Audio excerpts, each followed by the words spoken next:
Welcome to Grounded Parents Group, where we believe who you are as a parent matters more than how you parent. And this is Tuesday Tea Talks with Terri and Sanela. We are back talking about triggers. We just hit record again. We couldn't stop. We were in flow, so we decided to just keep recording and continue on with the topic that we didn't finish on before. Okay, cool. Absolutely. So where we left off is this, we are still in this space of regaining calm. And I know you've got some practical advice how to use your body to do that. So would you mind taking us through it? Yeah, absolutely. The reason why this is so important is exactly what Sanela said last time, that what we know, what we recognize first is first felt and recognized by our body. It's usually the first signal we get, but we aren't always all so aware of our body. So whether you're aware of the reaction in your body or not, just know that there is some felt sense of being triggered that's happening in your body, and it's usually in the form of some sort of contraction, right? It's the shoulders, it's the hands, it's the jaw. Yeah, I'm exaggerating them right now, but even in the gentlest sense, we all just sort of contract. There's some sort of tensing or tightening that's happening somewhere in your body. So one of the things that I walk people through to have them just start to release that tension is to first lift themselves up, right? So you just become a little bit more upright and align your ears, your shoulders, your hips. If you're standing, even your ankles, get yourself into alignment so you can start breathing. Slow your breath down. Breath is the first thing that can help you regain calm. So you're lifting and breathing. You don't want to be too tense and upright. You're also tense, holding yourself up. So after you've lifted, lighten. This results in a posture, whether you're standing or sitting, that just has you lifted as high as you can, but using as few muscles as you can. You can even see the difference in me. Lift and lighten. And in that lighten, you're just releasing any tension. Another tension releasing step is expand. Lift, lighten, and by expand, I mean open those clenched hands. Open that jaw. Let your tongue drop into the bottom of your mouth. Maybe you even need to expand your arms if it's reasonable and feasible in that moment. You need to open up and release physically you can also expand your vision. You can, instead of start thinking about like, this is my viewpoint and this is the other person's viewpoint, you can expand your vision to encircle both you and them. Now you're in it together. Okay. Lift, lighten, expand. Yeah. And just to kind of give people the sense of, how practical and quite easy.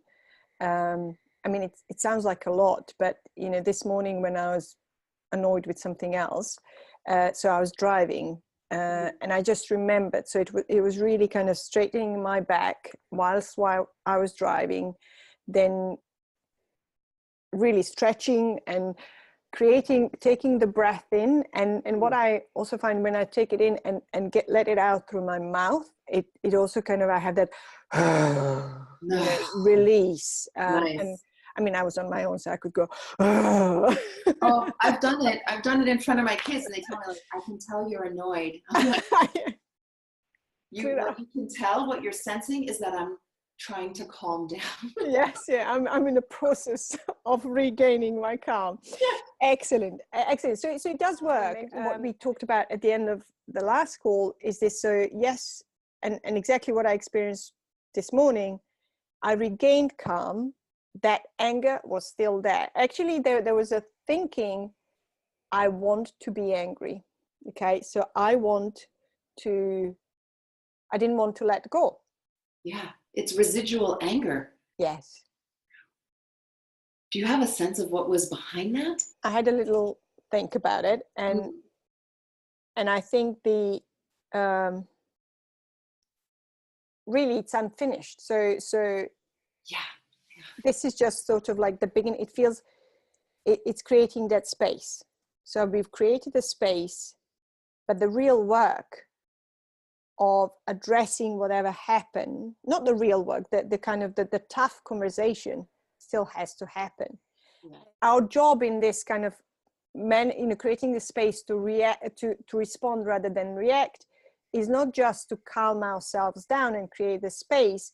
It's now we need to move into that space and use that calm energy to have a tough conversation. Because I don't want to kind of, be the one who keeps calm and everything is cool and, mommy is, regain her sense of home. But, you kind of just can't carry on and do whatever, Well, then that's actually going the other way, right? So you can get triggered. And then if you don't then use the calm, have a productive conversation, a boundary setting conversation, or some other dialogue, then you're actually just silencing yourself. Yes. And that's another way of reacting that is also equally unhealthy. We need to still resolve the issue. And when it's anger, which a lot of the trigger is, when it's anger is an emotion that's based in the belief that there has been some injustice here. Something is not fair according to my beliefs or what I value. Yes. And when you have that, to leave that unresolved is almost dangerous, right? Because then there's a resentment that's going to sit with you if a conversation doesn't follow.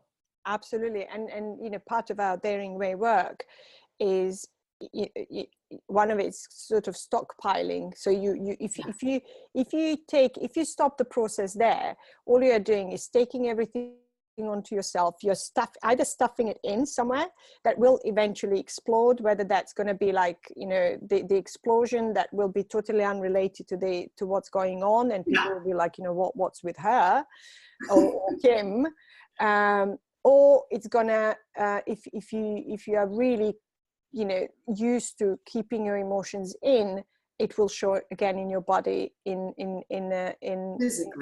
physically as illnesses or disturbances. Absolutely.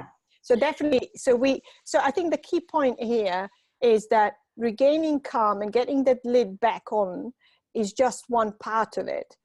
So you're kind of creating the space. So once you created the space, you are now entering the space to do whatever needs to be done in the way and manner that is in line with who you want to be. And, I think it just comes around to the point about when we said, every day, when the comment of every day came up for us, it made me think that this is a practice that needs to be done every day. So we are talking here about regaining calm, or the body kind of the first step of regaining calm. I think all of it, so I think the ongoing work is the self-awareness, knowing what your triggers are. That's the first step.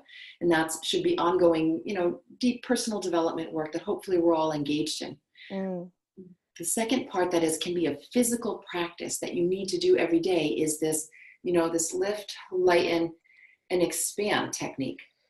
Yes. So that it's easily and readily available to you when you need it. I mean, this has to be practiced, they'll say hundreds to thousands of times before it is readily available to you in the moment under pressure. Absolutely. Yeah. Absolutely. Beautiful. Yeah, thanks for this conversation, Sanela. Bringing up that part about what to do, after the calm. Because it's really a stepwise process, Keeping calm is what we all hope for. But the real growth and the real connection in our relationships come with what we do with that calm after. Yeah, brilliant. I like it. So what would be really lovely to hear from people after you watch this? Which part do you struggle most with? If you see it now as a process, you recognize that you've been triggered, you recognize the lid is off, and you regain the process of regaining the calm, and then what you do afterwards. So if we so there are three parts of it. So it would be interesting to hear where your struggles are, and what curiosity, what are you curious about? What is it? What more do you want us to talk about and explore and bring it to you in one of the next Tuesday Tea Talks? Yeah, we'd be happy to. And send us any questions you have on this. This is big stuff, good stuff. Excellent. Thank you so much for today. I really, really enjoyed, and I feel I learned stuff. So that's always a plus. Well, I always learn stuff when we talk. So thank you, everyone, and we'll see you next time. Thank you all. Bye. Bye.